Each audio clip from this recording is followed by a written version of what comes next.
Good evening, London. Allow me first to apologize for That's the emergency channel. I do, like many of you, appreciate the comforts of everyday routine, the security of the familiar, the tranquility of repetition. Bloody hell. I enjoy them as much as any bloke. But in the spirit of commemoration, whereby those important events of the past, usually associated with someone's death or the end of some awful bloody struggle, are celebrated with a nice holiday, I thought we could mark this November the 5th, a day that is sadly no longer remembered, by taking some time out of our daily lives to sit down and have a little chat. There are, of course, those who do not want us to speak.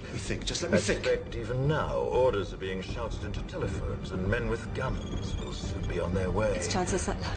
Damn it. Why? Because while the truncheon may be used in lieu of conversation, words will always retain their power.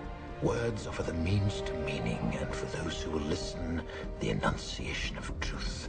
And the truth is, there is something terribly wrong with this country, isn't there? You designed it, sir. You wanted it foolproof. You told me every television in London. Cruelty and injustice, intolerance and oppression. And where once you had the freedom to object, to think and speak as you saw fit, you now have censors and systems of surveillance coercing your conformity and soliciting your submission. We need cameras. How did this happen? Who's to blame? Well, certainly there are those who are more responsible than others, and they will be held accountable. But again, truth be told, if you're looking for the guilty, you need only look into a mirror. I know why you did it. I know you were afraid. Who wouldn't be? War, terror, disease. There were a myriad of problems which conspired to corrupt your reason and rob you of your common sense. Fear got the best of you, and in your panic you turned to the now High Chancellor Adam Sutler. He promised you order, he promised you peace, and all he demanded in return was your silent, obedient consent. Inspector, you're almost through. Last night, I sought to end that silence.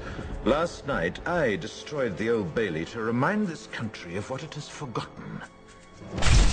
More than 400 years ago, a great citizen wished to embed the 5th of November forever in our memory. His hope was to remind the world that fairness, justice, and freedom are more than words. They are perspectives. So if you've seen nothing, if the crimes of this government remain unknown to you, then I would suggest that you allow the 5th of November to pass unmarked. But if you see what I see, if you feel as I feel, and if you would seek as I seek, then I ask you to stand beside me 1 year from tonight, outside the gates of Parliament, and together we shall give them a 5th of November that shall never, ever be forgotten.